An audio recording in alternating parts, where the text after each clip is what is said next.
قصہ سنا دینے کے بعد پھر 4 مہینے کے لیے کون تیار ہوگا؟ دیکھو ہنس رہے سارے کے سارے خوشی کے مارے۔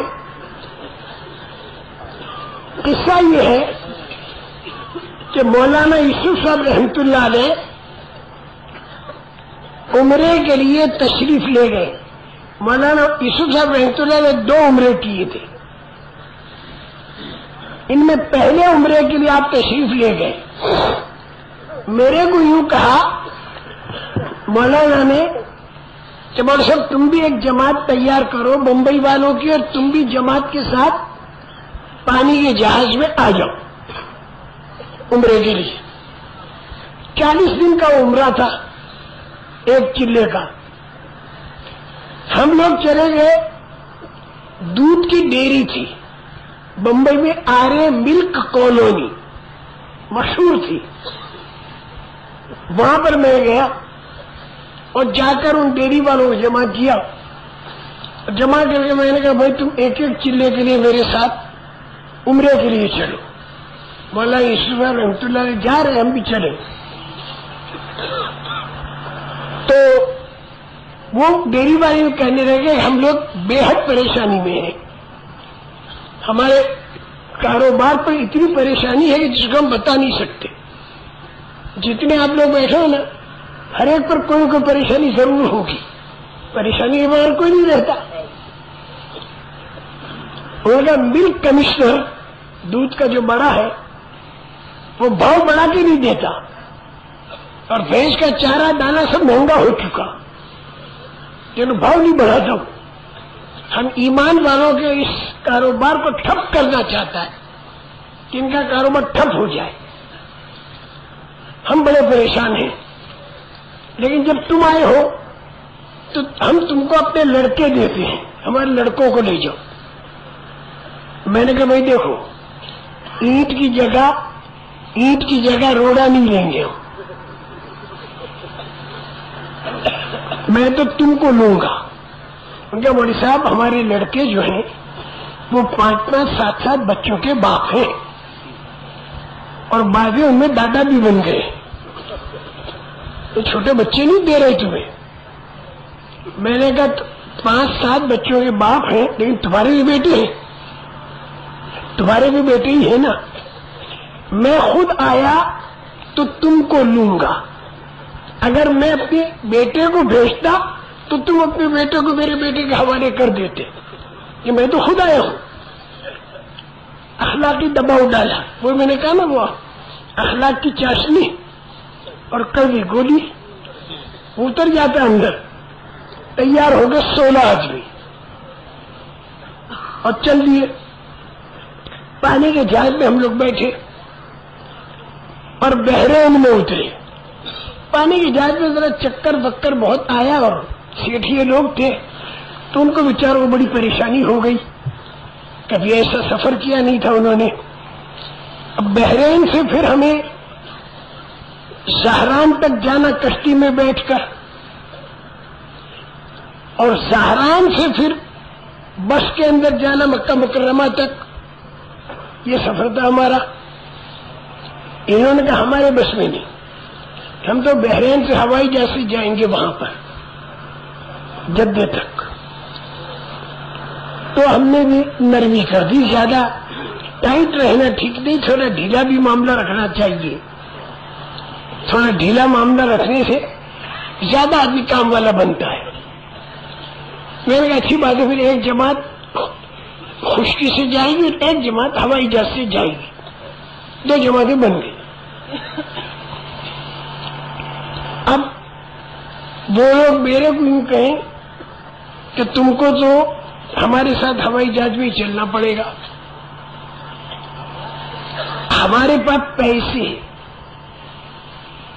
نہیں تھے، اب ہم کیسے کہیں گے چلیں گے، اور سفر کے اندر پیسے کہاں سے لانا؟ ہم تو یہ خشکی کے راستے سے جتنا خرچ تھا وہ لے کر ہم چلے تھے 1 چلے کا۔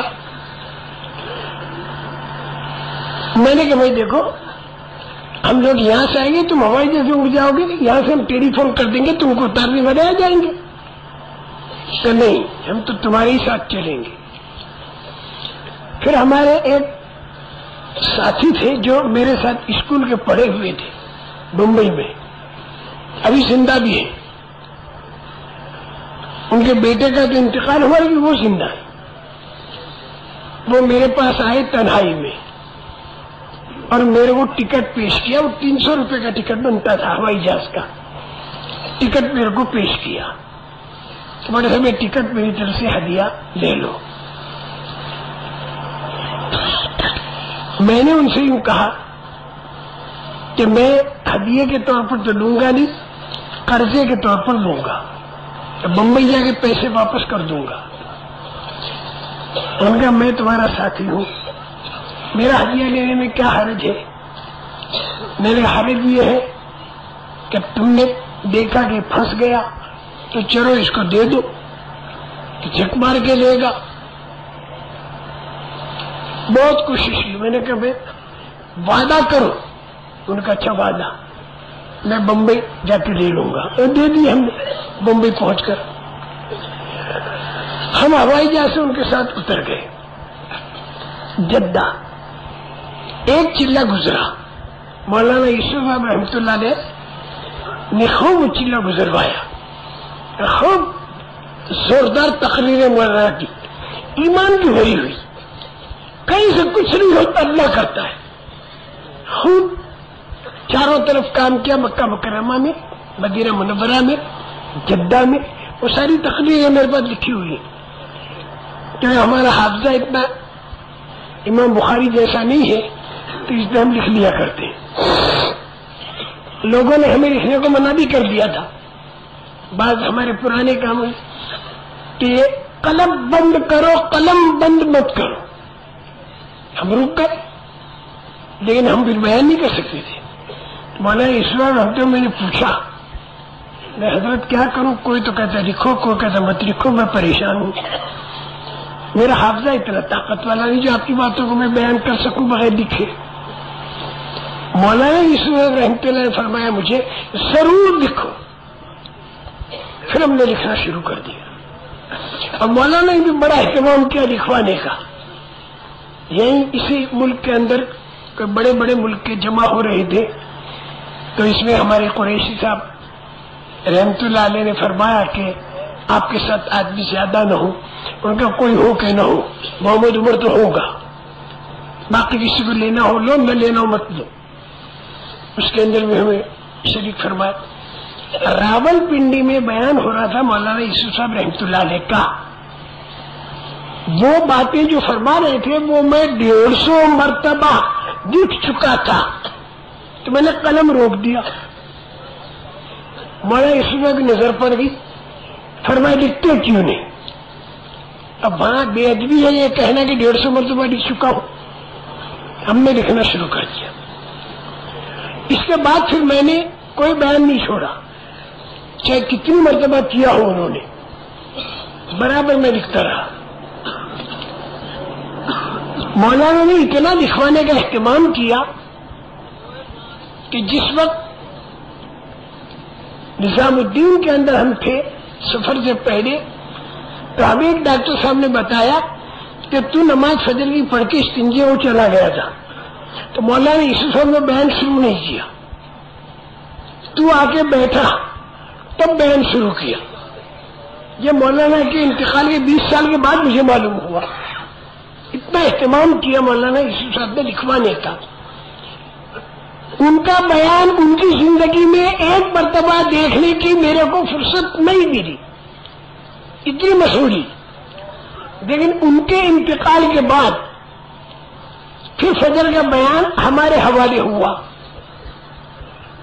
اور اس طرح ہوا کہ حضرت شیخ الحدیث صاحب اور مولانا انعام الحسن صاحب دونوں نے مجھے کہا کہ فجر کا بیان تجھے کرنا ہے۔ میں بیٹھ گیا بیان کرنے، وہی کاپی رات کو دیکھتا تھا پھر صبح بیان کرتا تھا، رات کو دیکھی صبح بیان کر دی، اور لوگوں کے تانے بھی سنے، رٹو توتا ہے، رٹو توتا ہے، رٹی رٹائی کہہ رہا ہے، رٹو توتا۔ وہ تو کچھ بھی کرو سننی تو پڑے گی، تو سننے کی تو عادت ڈالنی چاہیے۔ اگر کوئی بات صحیح کہہ رہا ہے تو لے لو، اور اگر غلط کہہ رہا ہے تو جھیل لو.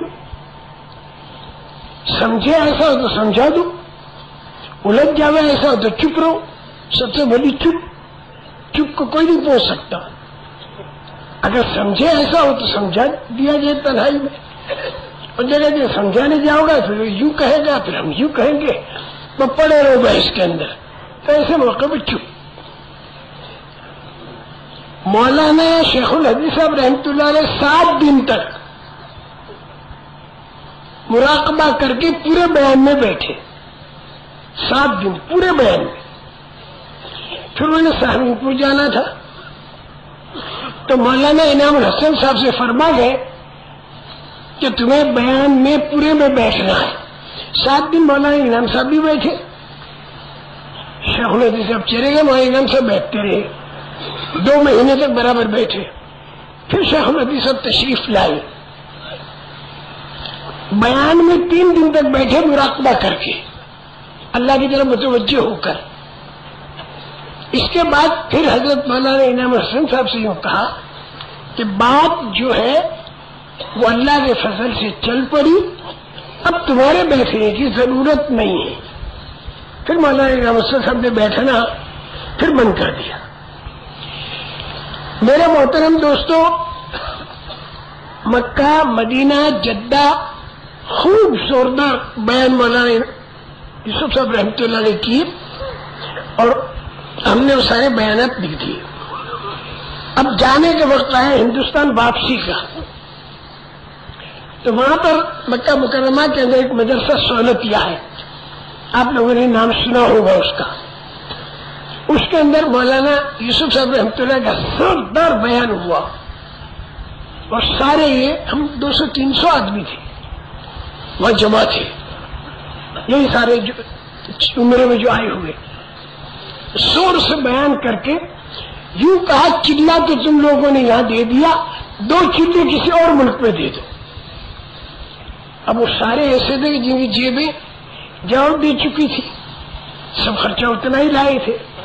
تیرے مولانا یوسف تو اسے نہیں دیکھتے تھے، وہ تو اسے دیکھتے تھے کہ کرنے والا اللہ ہے، غیر سے کچھ نہیں ہوتا.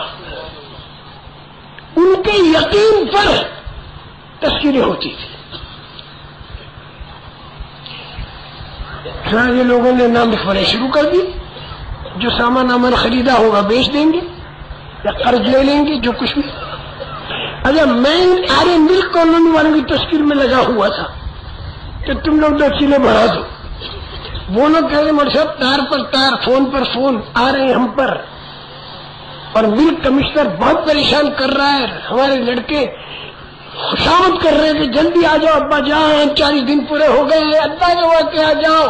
سارا کاروبار اجڑنے کے قریب ہو رہا ہے ظاہری اسباب میں، اور بیت اللہ سے دعا کر کے آؤ. اب میں ان کے پیچھے پڑ گیا. میں نے کہا 2 چیلے تو تمہیں بڑھا نہیں ہے کہ مولانا یوسف صاحب رحمۃ اللہ علیہ کہہ رہے. ان کا مولوی صاحب، میں نے کہا دیکھو اللہ کی مدد بھی تو کوئی چیز ہے، مدد ایسی موقع پر آتی ہے، ایسا نہیں کہ بالکل خالی ہو. وہاں تمہارے بچے بھی ہیں، سمجھدار ہیں، وہ کرتے رہیں گے، اللہ کی مدد آئے گی انشاءاللہ.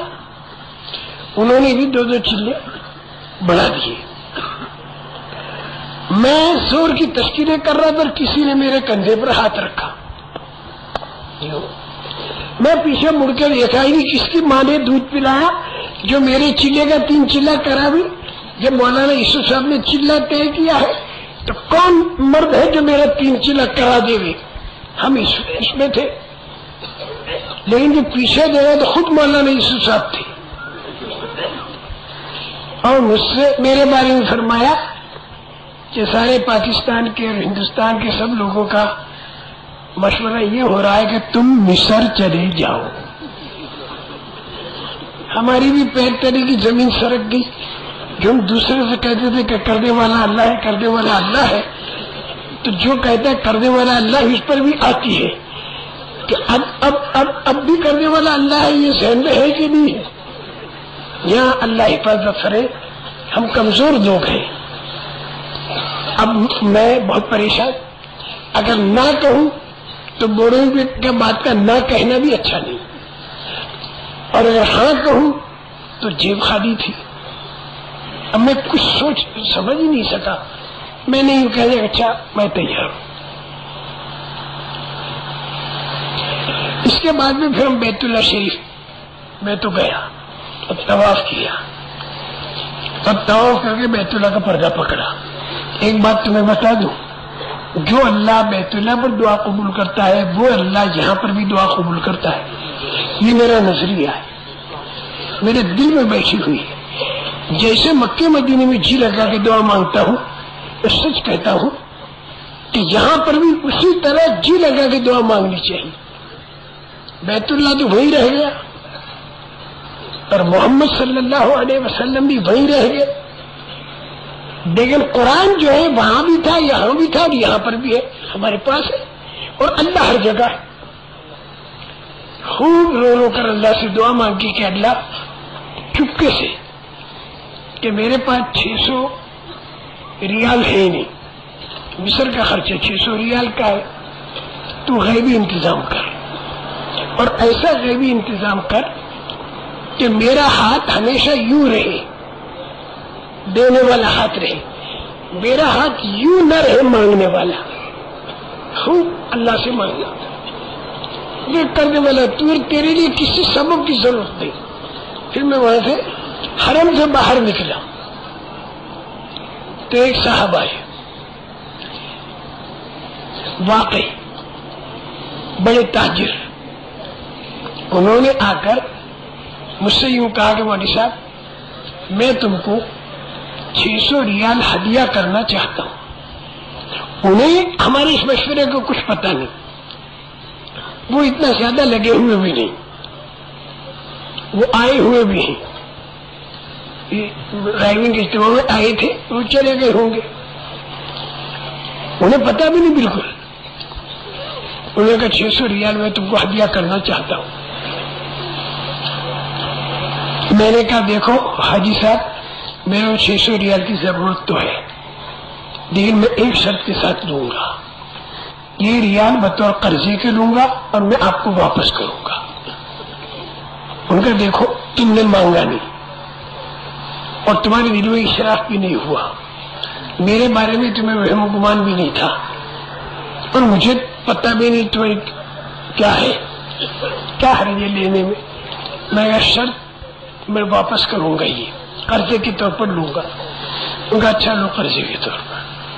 وہ دے لیا ہم نے. اور مصر کا اللہ کے فضل و کرم سے وہی آئے ملک کالونی والوں کا ایک حصہ میرے ساتھ مصر گیا، ایک حصہ حبشہ گیا، ایک حصہ شام گیا، ایک حصہ جیبوٹی گیا. ان کی کئی جماعتوں میں تقسیم ہو گئے وہ لوگ. ہم مصر گئے اور مصر میں ہم نے 2 چیلے اللہ کے فضل و کرم سے گزارے، بہت اچھے گزرے. تو تفصیل ساری سناؤں گا تو وقت بہت لمبا ہو جائے گا. میں چاہتا ہوں ذرا جلدی تم لوگوں کو چھٹی دے دو، بات لمبی نہ کرو. خیر ہم وہاں پر گئے، 2 چیلے پورے کیے اور 2 چیلے پورے کر کے پھر ہم واپس آ گئے. وہاں پر بمبئی واپس آئے. ہم اپنے دعوت کے کام میں لگ گئے، لیکن مجھے فکر ہوا کہ جن لوگوں کو اتنی قربانی دلوائی تھی ذرا ان کے پاس جانا چاہیے. تو میں ہرے ملک کالونی چلا گیا تو سب جمع ہو گئے، جو ہمارے ساتھ آئے تھے نا وہ سب جمع ہو گئے. میں نے کہا میں تو آیا ہوں یہ پوچھنے کے لیے کہ کیا ہوا. اتنا تو مجھے معلوم ہے کہ انشاءاللہ وَلَيَنْصُرَنَّ اللَّهُ مَن يَنْصُرُهُ، جو دین کا کام کرتا ہے اللہ اس کی مدد کرتا ہے. مدد تو اللہ کی آئی ہوگی، لیکن سننا ہی چاہتا ہوں کہ کیسے آئی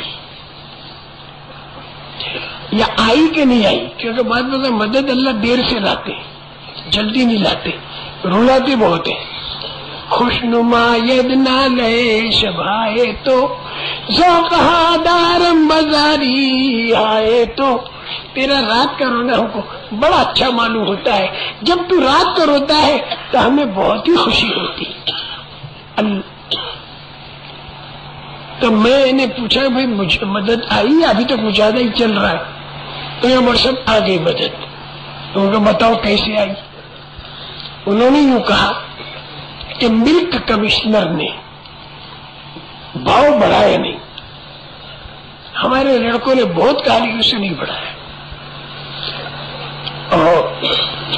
اور اس نے کہا پھر میں تم سے دودھ نہیں خریدوں گا، میں دوسری جگہ سے خریدوں گا. اس نے طے کر دیا کہ تم سے میں دودھ نہیں خریدوں گا، آنند کی جو ڈیری ہے میں وہاں سے دودھ منگوا کے بمبئی میں بیچوں گا اور تم سے خریدوں گا نہیں، اور تم بغیر لائسنس کے بیچ نہیں سکتے بمبئی میں. اب اگر دودھ نہ دوہو تو جانور پورا خراب ہو جائے، اور اگر دودھ کو دوہ لو تو وہ کسی کام کا نہیں، بیچ سکتے نہیں. کتنی الجھن ہوئی ہوگی ان بچوں کو. یہ سب خبر ان کے باپ کو آ رہی تھی اور باپ روتے بہت تھے اللہ کے سامنے. اب اس کے بعد اللہ کی شان کہ دودھ موٹر میں آنند سے چلا بمبئی کے لیے اور زور کا سیلاب آیا. نرمدا اور تاپتی وہاں پر ہماری نہریں، اتنے زور کا سیلاب آیا ہے کہ نہ معلوم کتنے آدمی مر گئے، کتنے گھر اجڑ گئے، کتنی کھیتیاں غارت ہو گئی اور پانی بالکل بھر گیا. ریل موٹر سب کا جانا بند ہو گیا اور کتنا نقصان ہوا. تو وہ موٹریں جو تھی وہ بھی وہیں کھڑی رہ گئی، آ نہیں سکی، ہوائی جہاز سے لا نہیں سکتے، اور پوری بمبئی دودھ سے خالی. اب یہ ملک کمشنر کے گلے کے اندر پھندا لگا. اب یہ دوڑا ہوا آیا، ان کی اولاد سے بات کی کہ میں بھاؤ بڑھاؤں گا اور تم سے ہی دودھ خریدوں گا. کہ اگر پھنس گیا نا وہ، اب اگر لوگوں کو بمبئی میں دودھ نہ ملے تو ملک کمشنر کو تو سب قتل کر ڈالے کہ دودھ ان کو بیچنے نہیں دیتا، تو لا کے دیتا نہیں. اچھی طرح سے جم کے انہوں نے بھاؤ مانگا اور اس نے قبول کیا اور ان کا کاروبار چل پڑا اور خوب نفع ہوا، اور اب تک وہ کاروبار ان کا چل رہا ہے اور اب تک وہ لوگ جماعتوں کے اندر جا رہے ہیں. تو دیکھیے یہ سیلاب کا آنا سینکڑوں ہزاروں کے لیے تو بربادی کا سبب بنا، اور ان کے لیے اللہ نے کامیابی کا سبب بنایا. وہ سیلاب ان کے کامیابی کا سبب اللہ نے بنایا. جیسے میں نے کہا تھا جب احد کا پہاڑ ہلا تو آپ کہتے جھوم رہا ہے، اور وہاں پر زمین پھٹی اور زمزم کا پانی نکلا اور حضرت اسماعیل علیہ السلام کی زندگی بنی. تو اس سیلاب میں ان کی زندگی بنی، اللہ نے حفاظت فرمائی. بس یہ واقعہ میں نے بیان کر دیا.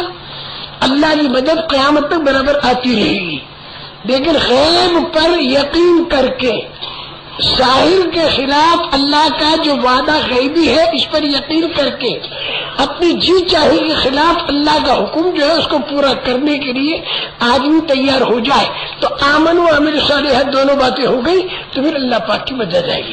اب بولو ہمت کر کے 4 مہینے کے لیے، 6 مہینے کے لیے، 12 مہینے کے لیے، 1.5 سال کے لیے کون تیار ہے؟